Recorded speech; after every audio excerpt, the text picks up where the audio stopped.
Nous accueillons également Cédric Barrault, qui est secrétaire national de l'association Urban Runner. Donc, Urban Runner est une association de promotion de la course à pied qui propose des activités collectives, des séances collectives gratuites, sans engagement ni inscription, accessibles aux débutants. Et votre action s'inscrit dans un double objectif d'inclusion sociale, avec la mise en relation de personnes autour de la course à pied, et de sport santé en prévention primaire, avec la promotion de la course à pied comme un facteur de santé et ainsi un appel à la lutte contre la sédentarité. Donc votre objectif est de lever des freins pour permettre aux débutants de se motiver et de ne pas abandonner et de poursuivre la pratique. Et que nous avons invité, puisque vous avez fait le choix de ne pas être une association sportive affiliée, donc ça, on pourra interroger la complémentarité des approches et la diversité des acteurs. Et un besoin de support législatif par ailleurs. Et donc pour avoir un regard complémentaire sur cette question, je me tourne vers Monsieur Barrault. Donc vous avez délibérément construit votre modèle associatif en dehors des associations sportives fédérales et vous placez en complémentarité. Je me demandais comment est-ce que, du coup, vous êtes approprié cette démarche sport-santé, qui est plutôt sur le plan de la prévention primaire. Et une question un peu piquante, faut-il déconstruire les codes du sport parce que c'est un peu votre modèle sur le non-engagement, la gratuité, l'absence de recherche de compétition, mais l'inclusion sociale.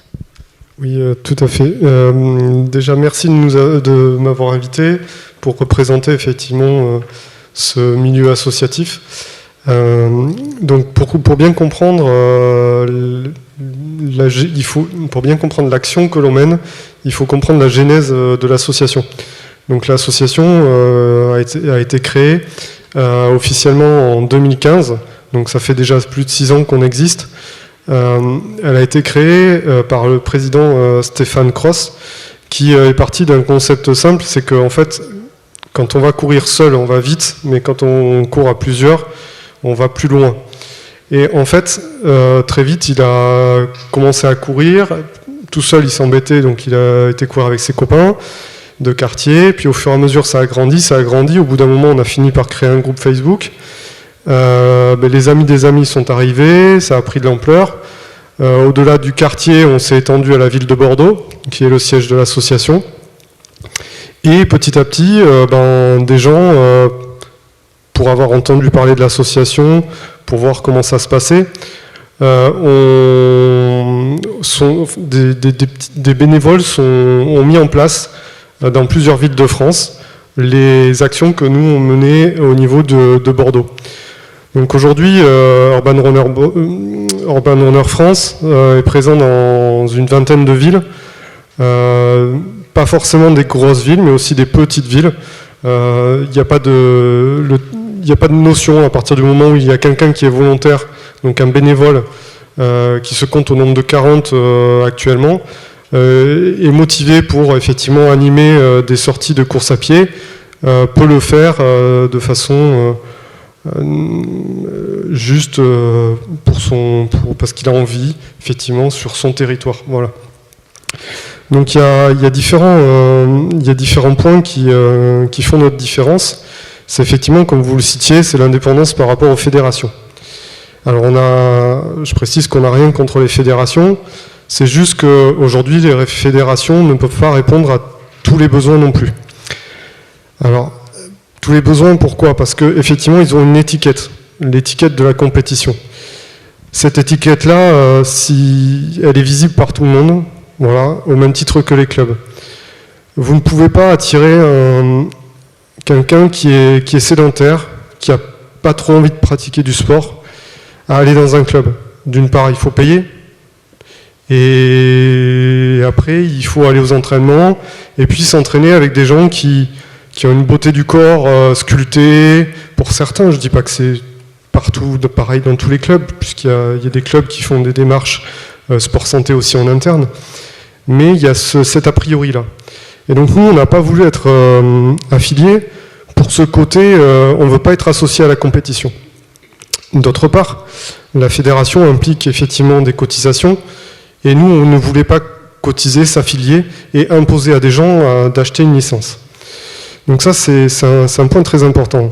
Et on se veut comme être finalement un modèle parallèle et en même temps une passerelle pour les clubs. C'est-à-dire qu'aujourd'hui, les clubs nous voient comme certains clubs nous voient comme un adversaire, un concurrent. Pourquoi? Parce qu'ils ont peur qu'on leur pique des licenciés.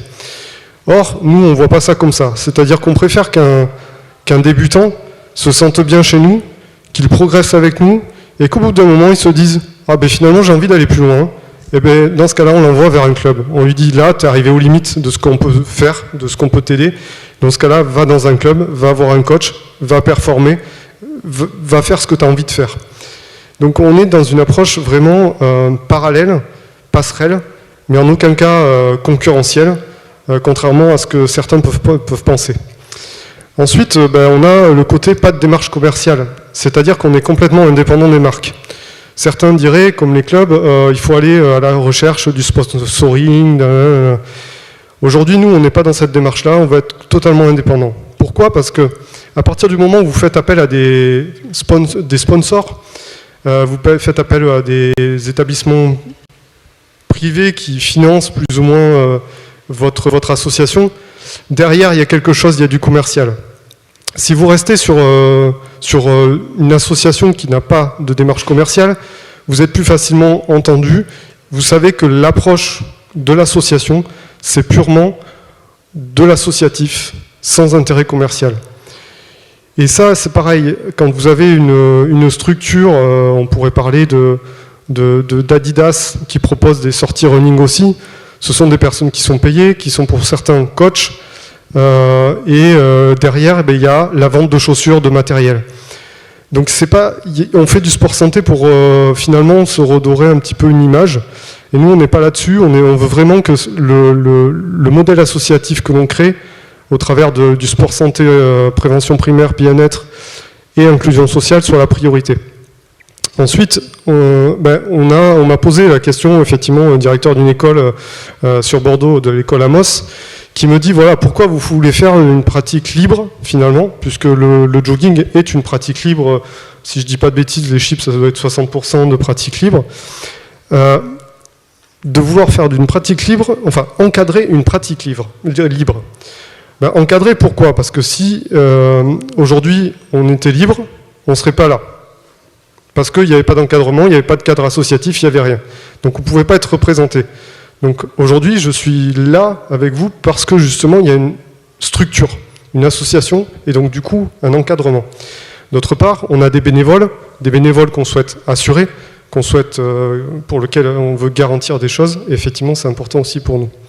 Voilà. Et après, pour parler des exemples de sport santé et des maisons de sport santé, voilà, nous aujourd'hui on intervient en sport santé et prévention primaire, on n'est pas des coachs, on n'est pas des médecins, donc on reste à notre place. Et on a des personnes par exemple qui arrivent, qui ont peut-être des problèmes de santé, mais on ne sait pas. Donc c'est transparent, pour nous, on ne le voit pas.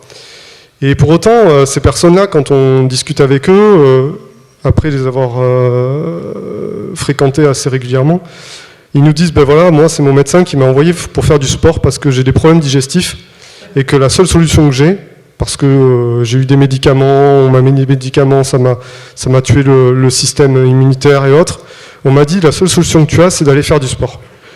Et ben cette personne-là est rentrée dans notre association, elle fumait et autres, elle a essayé d'arrêter de fumer, elle a fait du sport, ça lui a permis d'accélérer son transit, et ça lui permet effectivement de se sentir bien. On a d'autres personnes, des personnes malvoyantes, qui nous disent, voilà, est-ce qu'on peut venir courir avec vous? Mais bien sûr, c'est pas parce que vous êtes malvoyant qu'on ne va pas vous accueillir. Et donc dans ce cas-là, on accompagne cette personne-là, et on fait du sport avec elle, et on ne la met pas de côté. Voilà. Eh bien, je vous remercie pour la présentation de votre démarche qui a déjà répondu à la deuxième partie de... Mais c'est parfait, voilà. Comme ça, on va pouvoir donner la parole. Donc là, on voit qu'il y a différents acteurs qui s'emparent de la démarche sport santé pour la mettre en œuvre avec des approches complémentaires à des niveaux, avec des publics différents. Donc le deuxième axe de cette table ronde était sur les publics du sport santé. Parce que comme on l'a vu, donc la cible, c'est les publics éloignés de la pratique, qu'ils soient malades ou non. Et donc vous venez de décrire à qui vous vous adressiez et comment votre approche était construite en complémentarité. Donc du coup, pour répondre à votre question concernant effectivement le côté éducateur, que nous ne sommes pas, clairement c'est une volonté aussi de notre part d'être monsieur et madame tout le monde.